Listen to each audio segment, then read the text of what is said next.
Welcome everybody to today's Tea Talk. It's fully virtual since Mila is closed. I just saw like it's open again, but I think everybody's at home. Yeah, we have the honor today to host Wenhu Chen. He's a professor at University of Waterloo and also at the Vector Institute.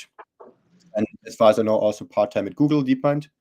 And yeah, he does amazing work in NLP and computer vision, lots of like on image generation, image editing, all kind of things you can imagine when it comes to generative models. And that's also what he's going to talk about today. Just the house rules kind of, if you have a clarification question, feel free to raise your hand. And otherwise, there will be like 15 minutes at the end for more questions.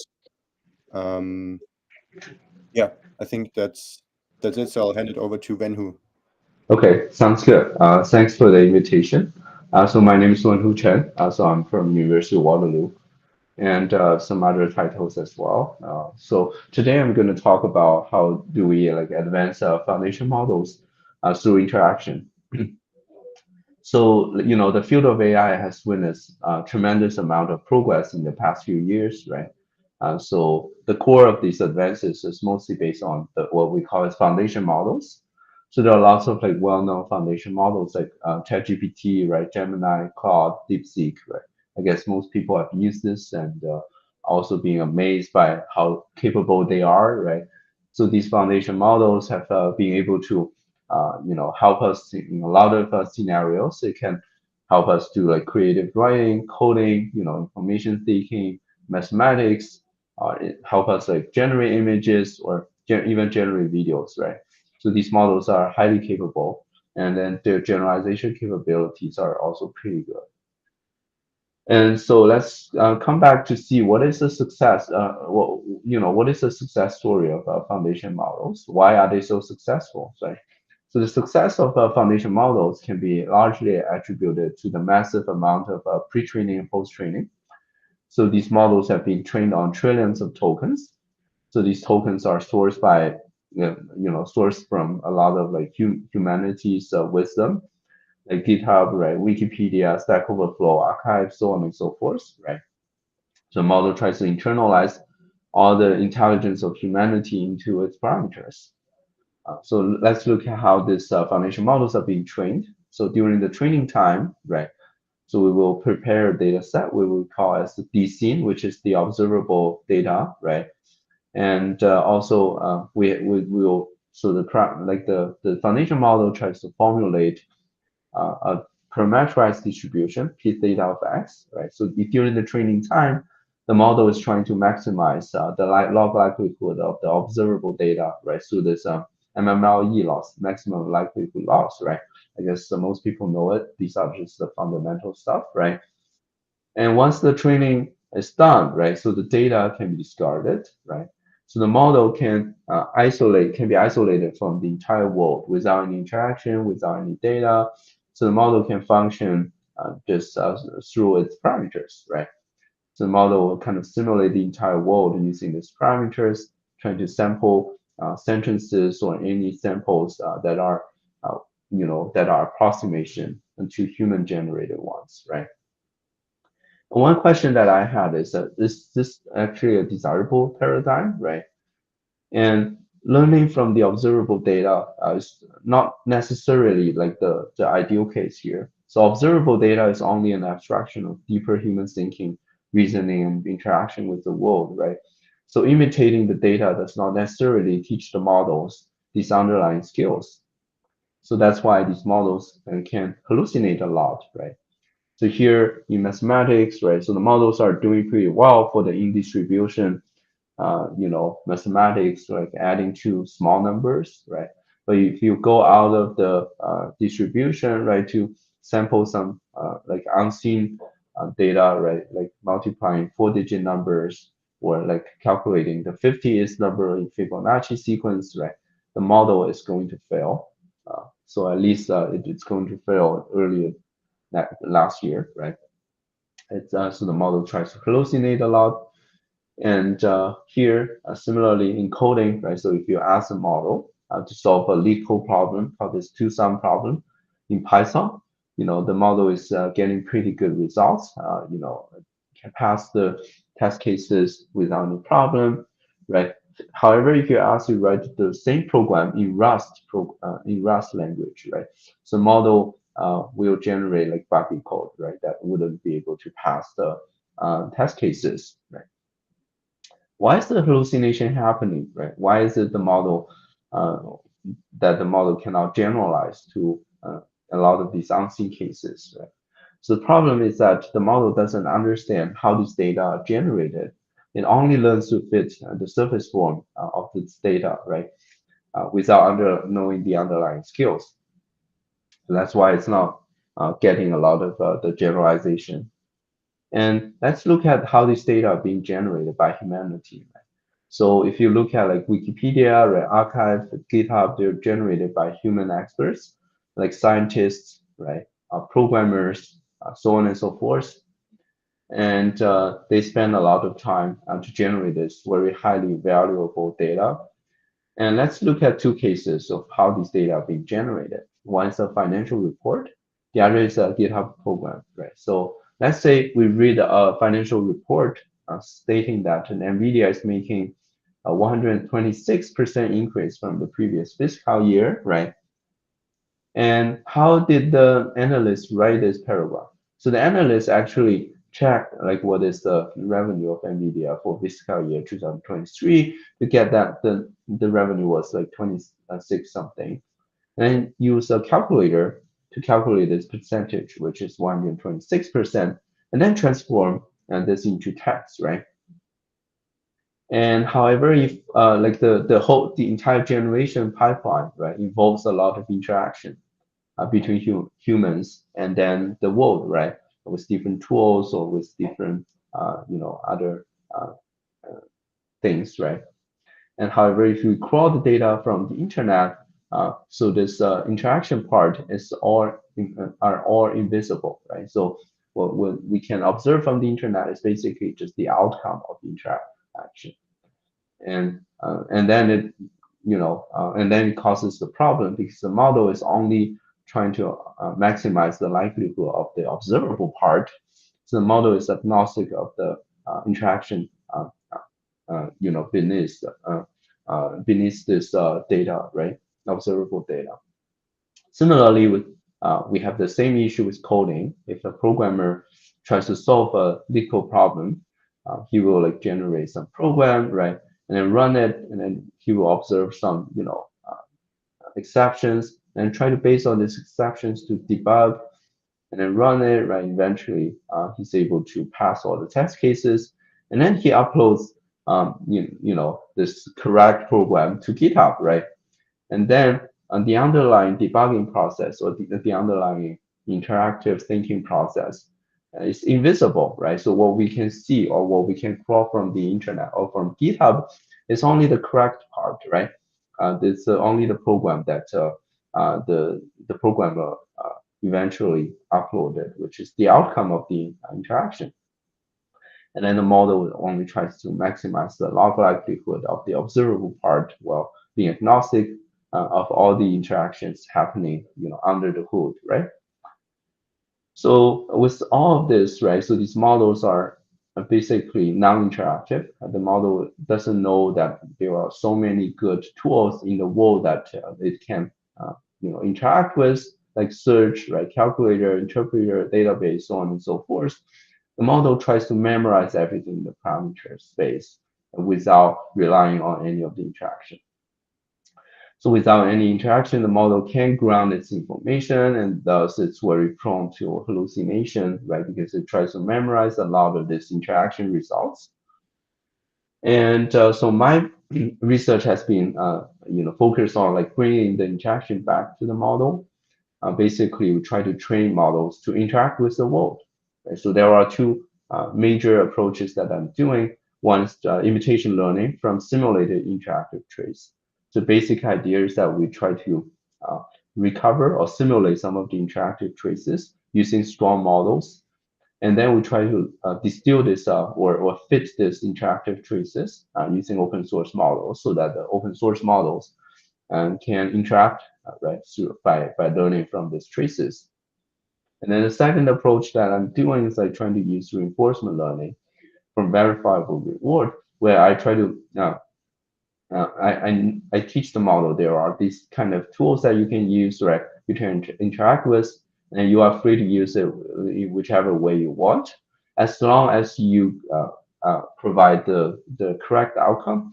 I will, reward it. Otherwise, I'll penalize it. So the model tries to so we kind of incentivize the model to use the tools on its own, right, to solve the problem or to get the outcome correctly, right? So these are the two major ways that I'm going to talk about in the following talk, right? So there, I try to divide this into two sections. So the section one, I will talk about mathematics. So how do we try to train language model to interact with Python tools? And then in the section two, I try to train like coder models to interact with executors, humans, and API docs. And finally, I just conclude some of the other work that I've done, and then also highlight some of the future work that I'm excited about, right? So let's move on to the first section, right? LLM reasoning. So this is the task that I want to solve. So basically, I try to ask the model to solve exam problems from different places like American Mathematics Olympiad or Physics Olympiad, GRE, Patnan, or so on and so forth, right? So these are the problems that we want to address. And so we're going to go by time, right? So we're going to start from 2022. So I started like prompting 2022, ChatGPT in 2022. And then I asked it, what is the 50th number in Fibonacci sequence, right? You can assume that, ChatGPT in 2022 wasn't that great. It's, just trying to output some gibberish and then finally conclude some, raw number for me, So this is basically because the model tries to like use its parameters to reason. There's no interaction, right? And with that, without this interaction, the models are doing pretty bad on this math data set, which is coming from American math contest before 2020. And as you can see that humans, the best humans, right, human experts can get 100% on these exams, while Codex and GPT-3 were only getting like 10%, around 10%, right? There's a huge gap. So, and then we're going to talk about how we bridge this gap, right? And the first paper is a background paper I'm going to talk about, which is called Program Without Prompting. And so basically, in this paper, we're thinking about how can we force GPT-3 to use tools, right? So how can we force the model, even though the model wasn't aware there are tools in the training time, and in the inference time, is there a way that we can simply trigger this tool use capability from these models, right? At that time, the common approach is to use in-context learning, right, to give it a few examples, and then teach ChatGPT to use these tools by following these examples. So this is the prompting approach, which is very simple. And then assuming that we are trying to answer this question, right, instead of just directly prompting it, we give a one-shot example, right? So in this one-shot example, we have this question, and then we have some chain of thought trying to ask the model to invoke Python. And then we also have like the correct Python code, and then we can execute it to generate the output, right? And then the output is fed to the model, and then the model can, based on the output, to generate a response, right? So this is basically one-shot example that we put to like Codex, and then hopefully the Codex can follow it. And fortunately, Codex was strong enough that it can follow this without any problem. So it actually caused Python tools for most of the math problems. So as you can see, so this approach that we call that we prompt the model is called program without, or POT in short, right? So here we apply POT on Codex to solve a lot of these problems from high school math, table reasoning, and finance. We can see that we're getting huge improvement on these benchmarks, especially on math, right? So this is the data set we are focusing on, right? So the previous SOTA was like 18%, and then we were able to improve it to 36%, which almost doubles the performance. And this was a massive improvement at that time. And our paper was published in October 2022. Like 1 year after that, OpenAI also kind of integrated the same idea uh, into its platform called Code Interpreter. And then since then, if you ask ChatGPT the same question, like 50's number in Fibonacci, so ChatGPT will also call a Python tool to help it address it, right? And that's the first paper. And then we're going to move on to to talk about how we teach language model to use tools, right? So this is based on the paper called Mammals. And this if you remember, right? So in the past few slides, I talked about Codex, right? That was in 2022, and then with POT we got it to 36, and then 1 year after that, OpenAI invented the GPT-4, which pushed up the performance by a huge margin from 36 to 67 or 68%, right? And then, however, at that time, like the open source models were lagging behind significantly. So the best model at that time was Colama 34 billion parameter model, which was only getting like 23% with program thoughts, right? So and very obviously, the open source models were not really good at interacting with these Python tools. And so in that time, we were talking about, let's probably maybe we should do the work, right? So we should teach these open source models how to interact with tools by simulating some interactive traces. And so how do we do it? So we basically sample a lot of these math problems where we have annotated answer. We fed the question to GPT-4 to sample several like of this program thought traces. And then we compare this this answer, generated answer, against the annotated answer, and keep the ones that are correct, right? And then through this, we were able to get like about around 22,000 of like this POT traces. And then we combine with some of the existing mass training data set, and then build a data set called MassInstruct. And then we train open source models with MassInstruct by using imitation learning. And then the trained model is something we call as mammals. So the basic idea is very simple. We just give like this GPT-4 generated traces, right? And try to teach the model to maximize the log likelihood of that. And then the model should be able to learn how to solve or solve math problems by interacting with tools. So as you can see, we train two types of model, right? Open source models with these interactive traces. So we started from Colama 7B, and you can see that the model performance improves a lot, right? From sorry, here. So you can see that, increases from 16% to 33%. And then we also train on the 34 billion parameter model. And the performance increases from 22% to 43%, right? So you can see that there's a 21% improvement on this mass data set, which we focus on. So you can see that this shows that this is very effective, right, by using this simulated interactive training, right? And then people might argue that these interactive traces were generated by GPT-4, right? So if you don't have a strong model, then the open source models cannot improve, right?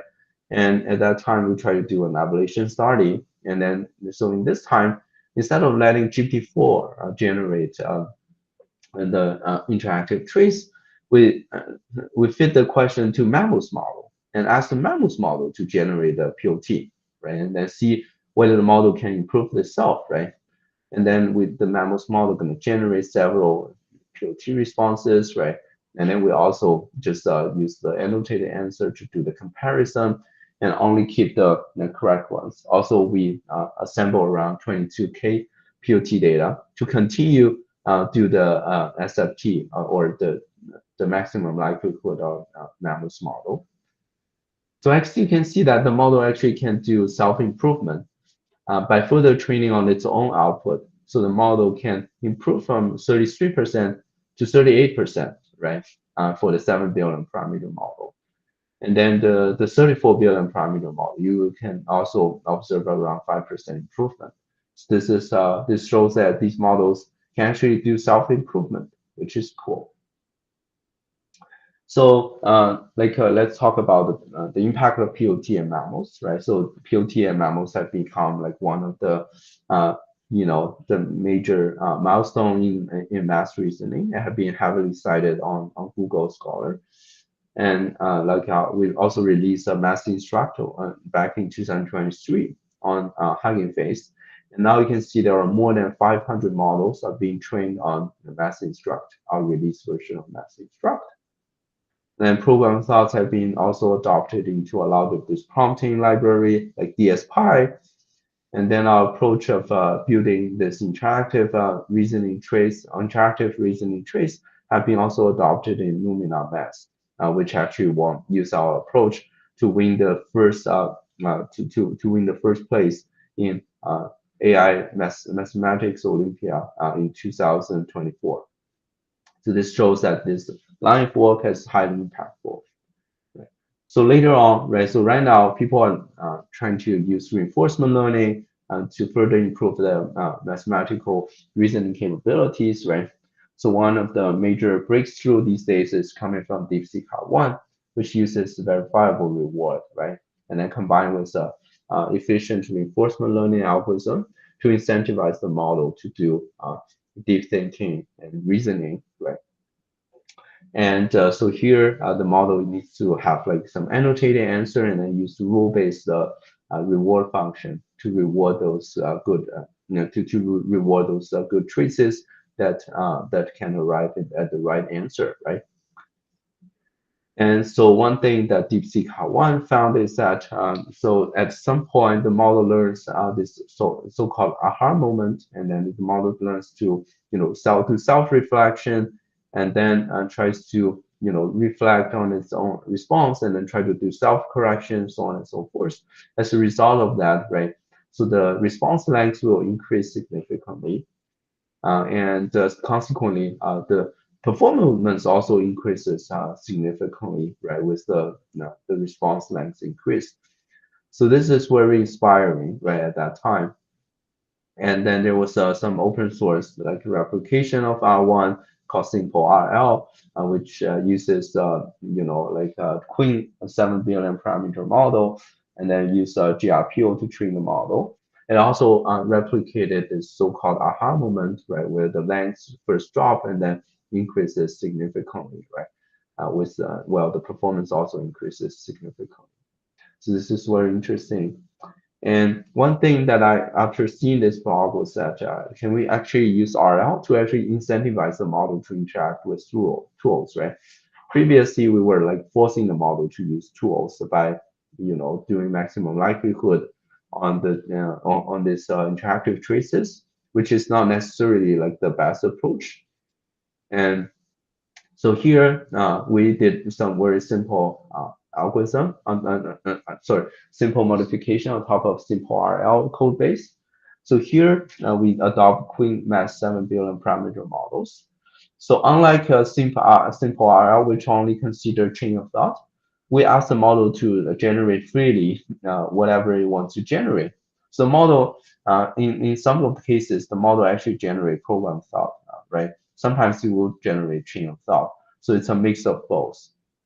And then I'll do reinforcement learning to reward the traces as long as it gets the right answer, right? So here, I don't care whether it's chain of thought or program of thought. As long as the model gets the right answer, I will reward it, right? And then I'll try to see what's going to happen. And then let's see what this model is trying to pick, right? Is it like a QT or COT? And something we found to be very interesting is that with this training paradigm, we're able to beat SimpleRL significantly on Math 500 dataset. By giving the model the opportunity to interact with tools, we're able to improve the score from 55 to 83. While previously SimpleRL by just using like COT, and only like improve the model to 77%. One interesting observation was that like if you disallow the model to use POT, you will see this aha moment where the model actually do a lot of self-reflection, and then the response length increases significantly. But if you use our approach to allow the model to interact with tools, we kind of we don't observe like the aha moment. What we observe is that the model slowly transition from chain of thought to program thought, and then the model kind of understand that like tools are a more efficient way of like deriving to the right answer. Right? So this is something that we found to be very insightful. So here, let's summarize what we have done on the mass data set, right? So back in 2021, right, GPT-3 Codex was only getting like below 20% accuracy, right? And then with program thought, we were able to increase it to 36%. And then with mammals, right, we were able to increase this with mammals training and self-improvement. We were able to increase it to close to 50.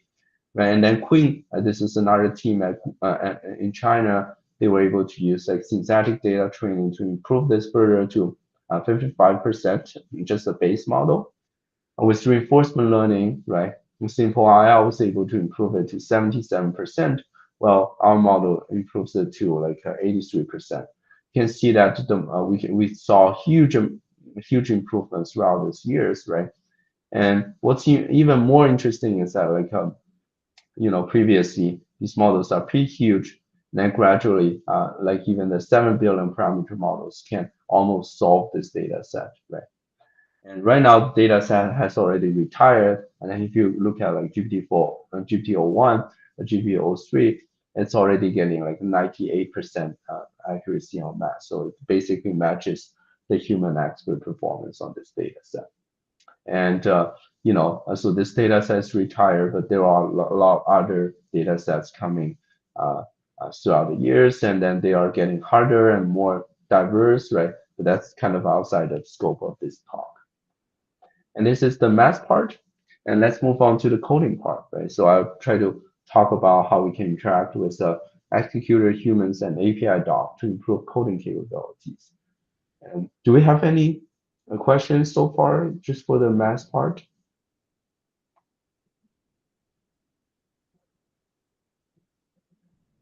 All good. So yeah, so I'll move on to the coding part, right? So here, these are the problems that we want to address in this section. It's basically code generation. So the input could be like a function plus doc string, and then we try to generate program, or the input could be like a language instruction, and then we try to follow the instruction to generate a program. So these are mostly like a lead code level problems where the models are evaluated by predefined test cases to report the accuracy, right? So let's talk about the first paper, teaching coders to interact with executors and humans. So as we all know, right, coding is a highly interactive task, right? Because we are all computer scientists, right? So we interact with, we write code on a daily basis. So we barely write code, successful code in our first attempt, right? So normally we would write some buggy code, and then we run it, and then we observe some exceptions, and then sometimes we know how to fix it, sometimes we don't. So we go to like Stack Overflow and search for these issues, right? Think for a long time, right? And then do a lot of debugging to finally get the correct piece of the code to pass all the test cases, right? So this is how humans are programming. But if you look at all these models and benchmarks, they're heavily relying on this parset one evaluation, where they only allow the model one chance to give like one program, and then this evaluation or these models are disallowed from like doing self-debugging or self-improvement, right? So at that time, I was questioning whether this is the right way to go, because it's definitely not the way that human programmers would write code, right?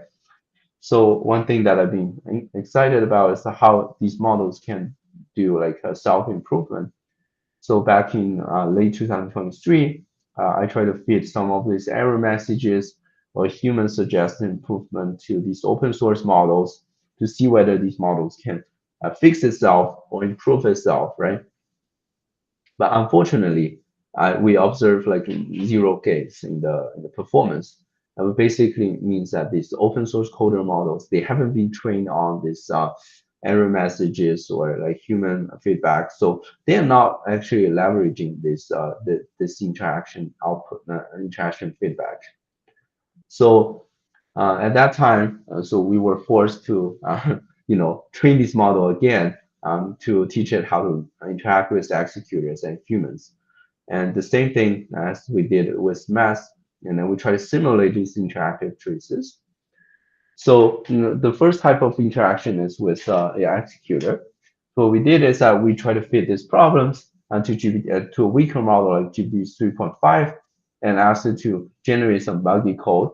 And then this buggy code, will lead to some system output message, error message.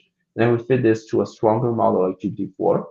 Then ask GPT-4 to refine it, and then we use this refined code, right, and then run these test cases again, and then generate something useful. And then we ask GPT-4 whether it's acceptable or not, right? So GPT-4 can do multiple rounds of refinement until it's satisfied with the result, right?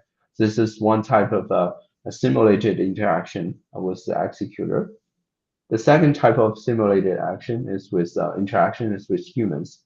So what we did is that we try to also give the problem to a weaker model like GPT 3.5, and then we feed this generated programs to humans. Here we use GPT-4 as like a proxy for humans, and then ask GPT-4 to approximate human to provide some improvement message to the model, and then ask the model to improve it so that so this can go multiple rounds until GPT-4 and think that this generated program is acceptable, right? So and then based on this kind of approach, we're able to create this data set called code feedback with 150,000 examples, including a lot of these interactive traces between like a coder model and then error message and human feedback, right? So these are like the traces that we synthesized.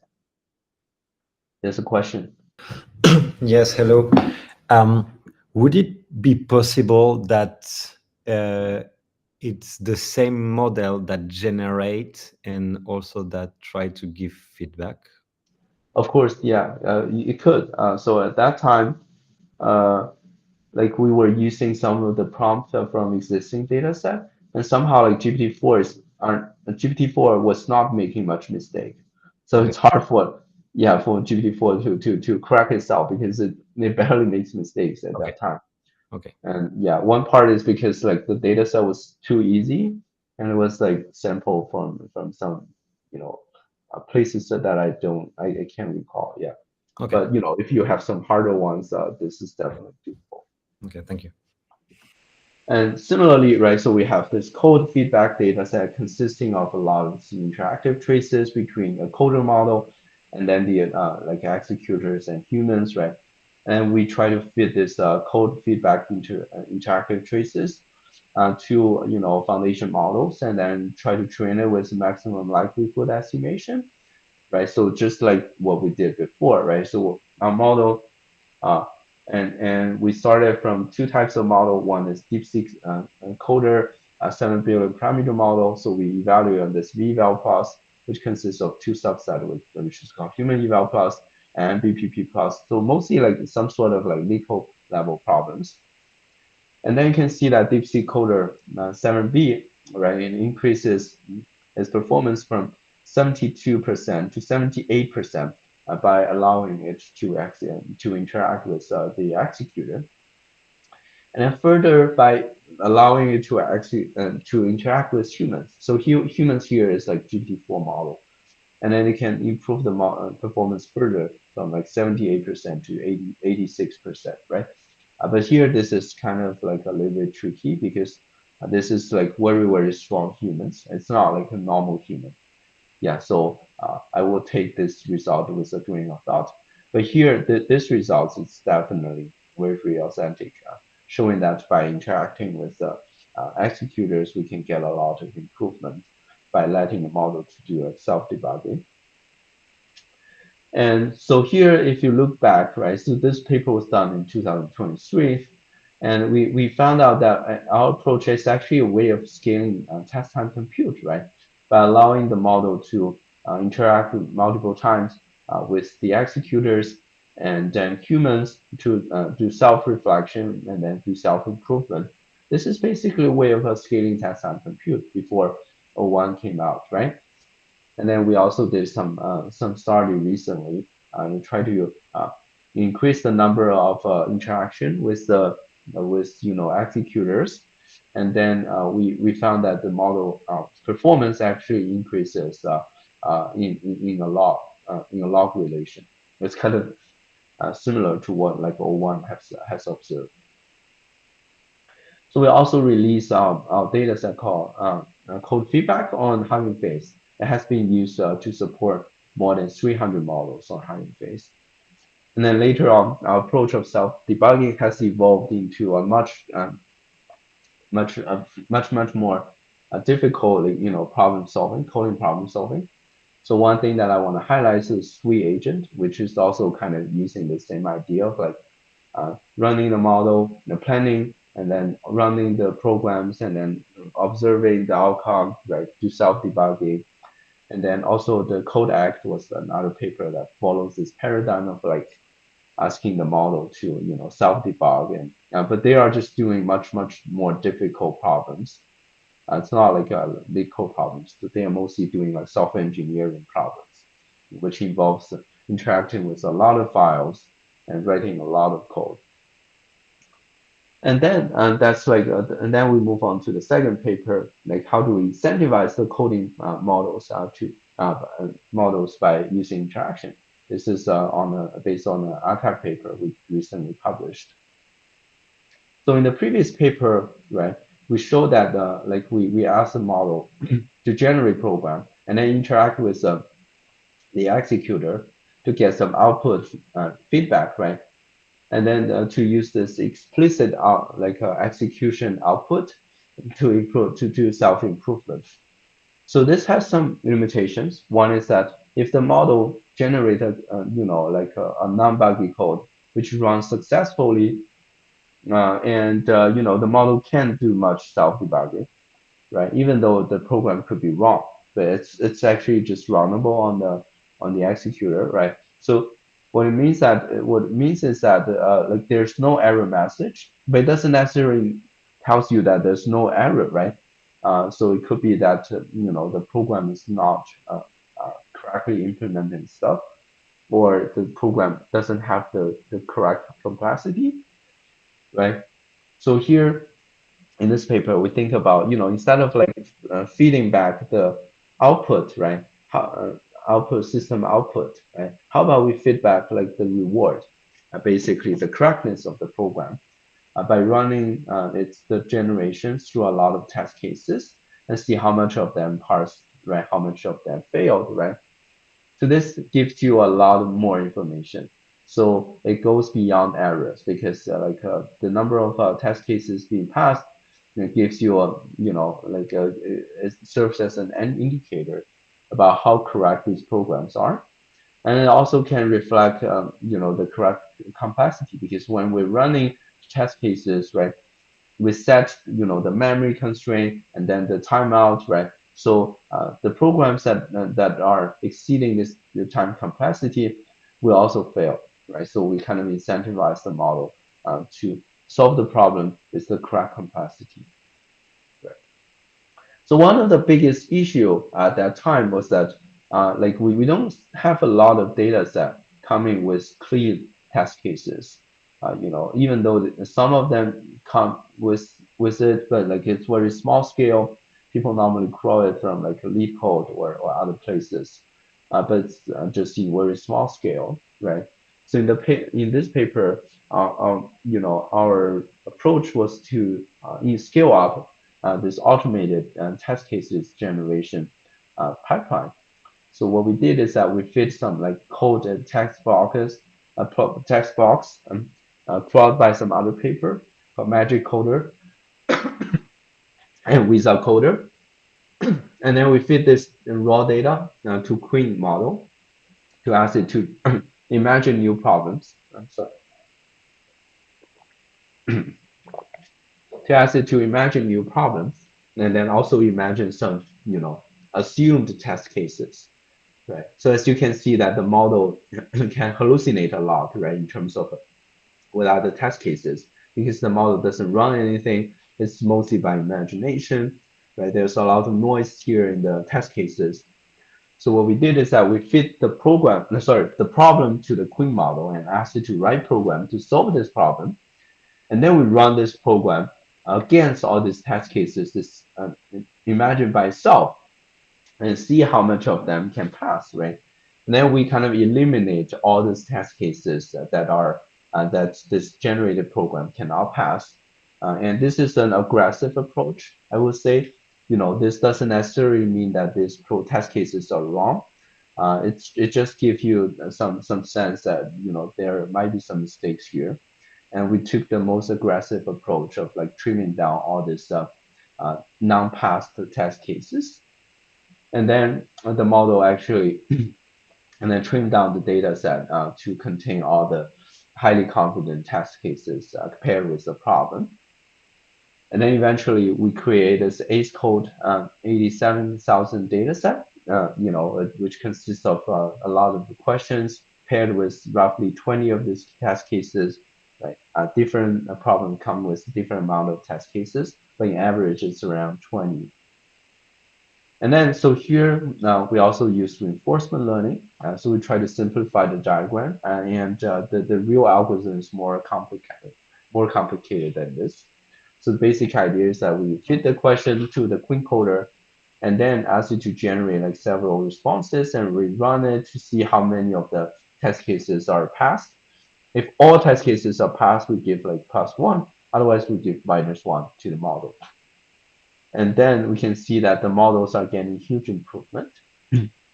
So also on this eval plus data set, right? So we start from the Queen 7b instruct model, and then we see reinforcement learning. Then you can see that we get like 4% improvement on human eval plus, which is already considered significant. The other approach that we did is very similar to DeepSeek-R1, where we skip the instruct and SFT step, right? We directly go from a base model to do reinforcement learning, and see how it goes. And it seems that the model is even more effective, right? By starting from like the base model, because the base model is less aligned, and they have more imagination. They are more likely to explore different traces. So this actually gives the model actually better performance eventually. So this is consistent with what DeepSeek-R1 has observed, right? And then finally, we're going to conclude with this more recent paper called Building Coding Agent for Educational Video Generations, right? So here, a lot of these stuff that we did with coding are mostly on like lead code level, where we're generating just solving a very specific sub-problems. And here we try to upgrade the difficulty or complexity of this coding problem. So to actually generate an entire educational video lasting for like more than 5 minutes. So why do we need to generate like educational videos? One reason being that the language model can explain bubble sort. So for example, if you ask it to explain bubble sort to you, it can, if it asks it to generate with text, yeah, I mean it's kind of working.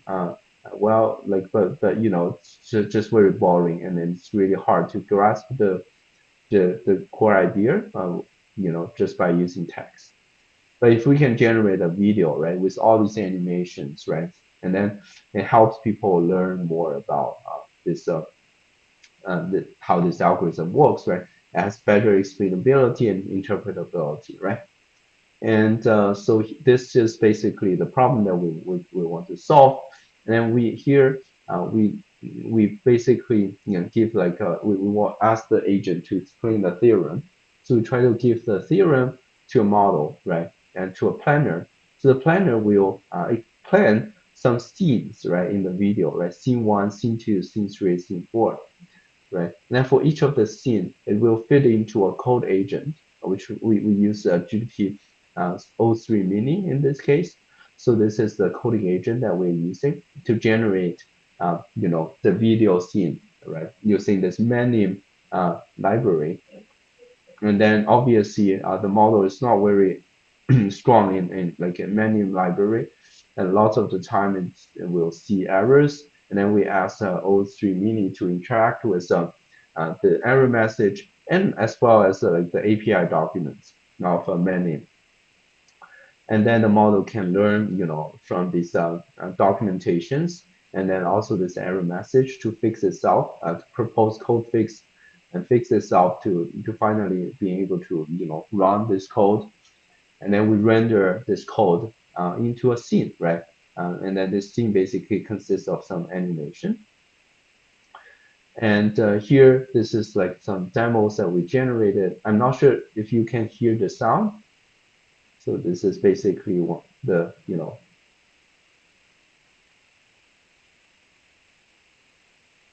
are you able to see hear the sound?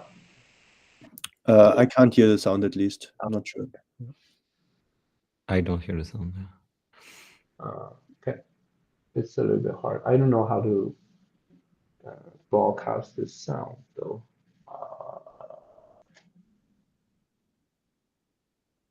I mean, on Zoom, at least, when you start sharing your screen, there's an option like turn sound on, right? I'm not sure if that's what you turned on when you started sharing the screen. Turn sound on, okay. Or like, I'm at least on Zoom, I remember. I'm not sure if it's the same on Google Meet. Yeah.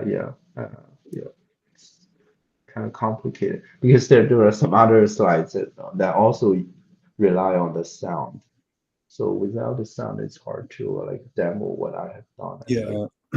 If you like stop sharing and start sharing again, like maybe there's a button that like says like sound on. I'm not sure. Oh yeah, to share a tab instead. Or like maybe there's like an icon you can click to like turn sound on somewhere. No. So here the problem is that Google Meet only allows sharing audio when I'm projecting a Chrome tab. So here, like I'm projecting the PowerPoint, which is different from a Chrome tab. Let me see how I can do it.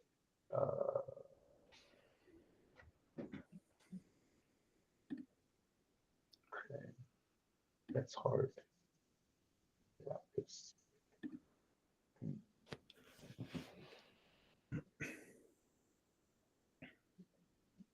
Yeah, maybe I'll just like kind of share the slides later with you, and then you can just play offline.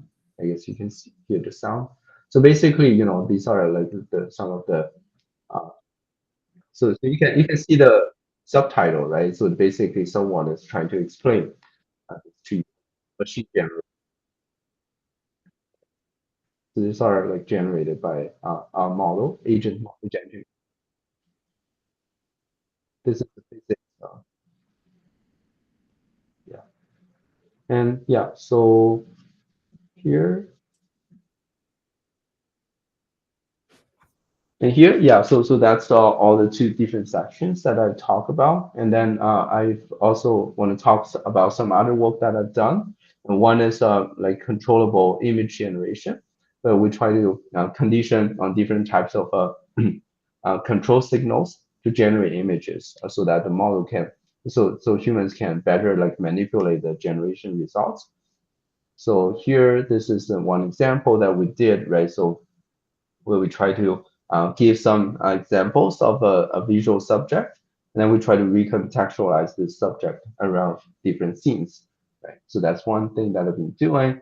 And then also I've been doing a video generation, enhancing video generation with reward feedback. So we had a several paper called Consist I2V Video Score T2V Turbo, where we try to use reinforcement learning to improve the generated results. So here are some of the generation results from our models, right?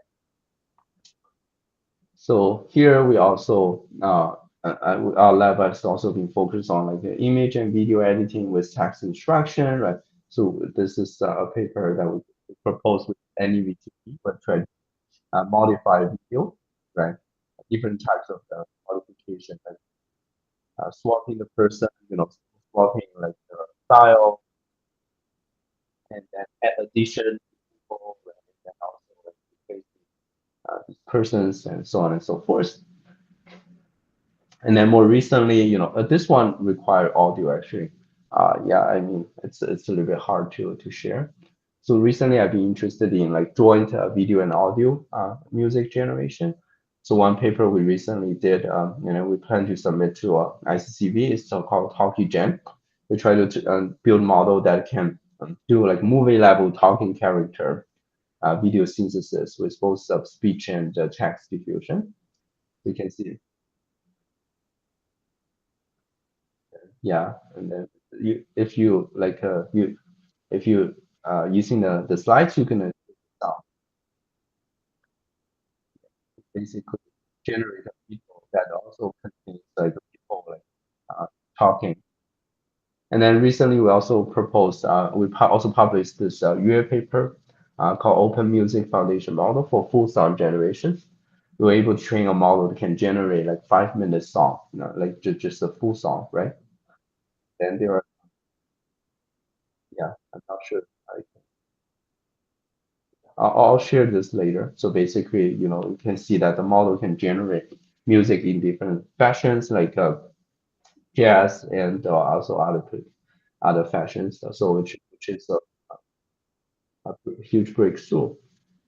And then also besides that, my lab has also been working a lot on evaluation. So MMLU Pro was something that we proposed last year, and then it being used for like a language model evaluation. So it has been downloaded for 500,000 times on Hugging Face. MMU has also been popular, and then that's something we published early last year, has received like more than 1.5 million download, right? MMU has also been selected as the second most influential paper on CVPR 2024. And so I recently have been thinking a lot about the reasoning. And one thing that I've been interested is like how do we do interactive reasoning in the pixel space, right? So previously the talk has been centered around like a building model to reason the text space. So if you are familiar with vision language model, it's still kind of outdated in a sense that like, the vision tokens are kind of fixed, right? With like vision encoder. But the model tries to throw like a lot of compute in the text tokens.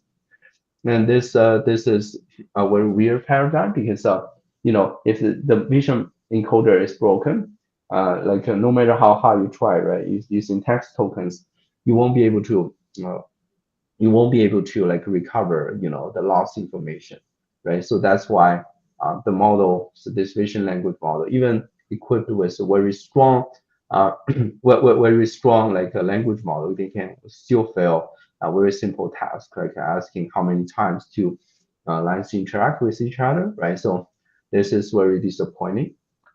So one thing that I'm interested in is like, can we put more reasoning effort in pixel space, right?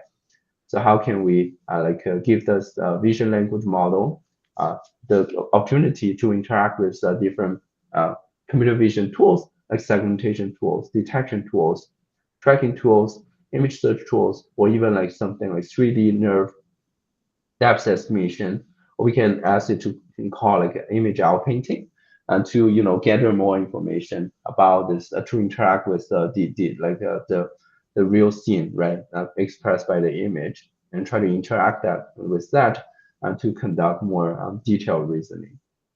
And yeah, so that's basically it. So here are the collaborators and then also senior advisor that I want to acknowledge for doing all this kind of great work. And that's it.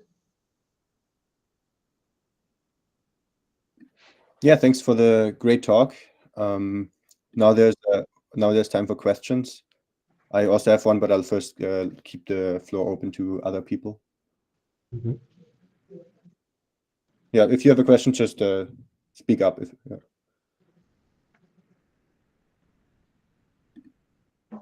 Yeah, you can speak up if you have questions. Or you can also type them in the chat if that's better. Otherwise, I can also start with the first one. I'm just curious how you think think broadly about, like, in math and coding, like the rewards are very easy to get, versus like in pixel space it's very hard. Like, do you think there are good solutions? Or you mentioned you have reward models for video generation. Like, how do you get good rewards on the pixel side on that? Yeah, that's a really good question. So like a lot of this can be done like through vision question answering. So vision question answering mostly have like very deterministic answer. You can do, you can still have like verifiable reward, like counting how many people are there, right, in the image, right? So it's a number. You can still use verifiable reward by like asking the model to interact with like detection or segmentation, right? So that's the easy part. The hard part is like video generation. And video generation, it's totally in the pixel space, right? It's nothing that can be actually verified. And so so in these papers, we're mostly gathering a lot of human preference pairs and trying to learn this implicit like preference choices.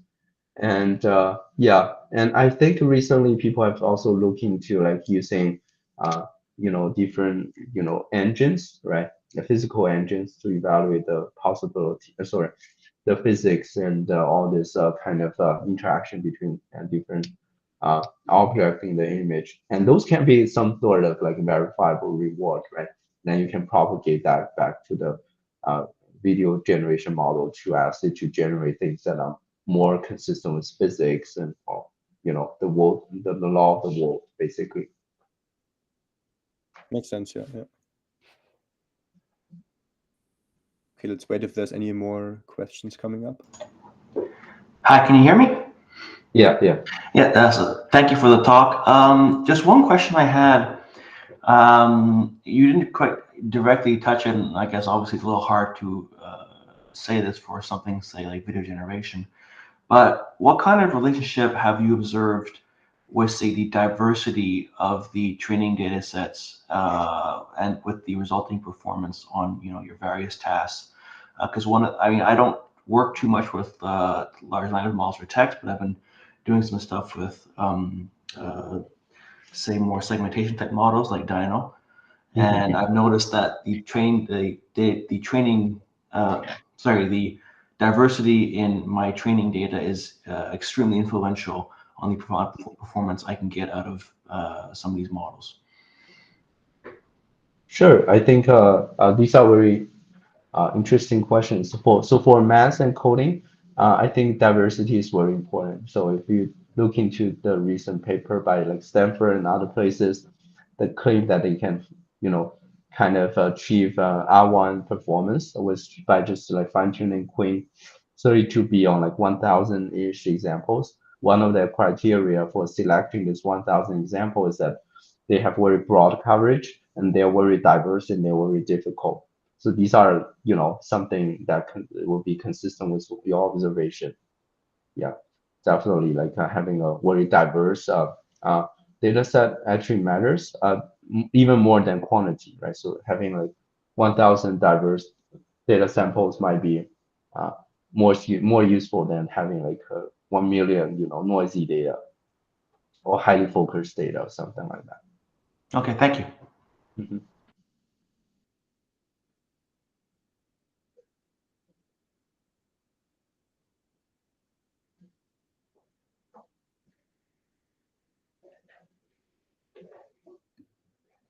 Maybe let's wait 1 minute if there's anything, and otherwise we can.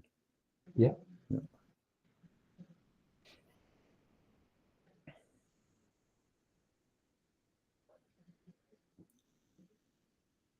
I have one very small question. At the beginning, you showed you're using GRPO, like very similar to R1. Mm-hmm. Was it inspired by R1, or were you just like, did you happen to work on the similar GRPO stuff at the same time? Like this one. Yeah. I just saw like it was like GRPO1. Oh, that was after DeepSeek R1. Yeah. And okay. even after the simple RL code base that I just simply adopted to, this one. So I actually just based on this code base and then revise it a little bit to allow the model to generate not just COT but also POT. And yeah, it's to using the same code base and see what are the outcomes. Okay, so just fast execution once R1 was out, basically. Yeah. A lot of this paper are actually coming after R1, like Ace Coder, and then also like the theorem explain agent. Yeah, these are all coming after R1. Cool. Yeah.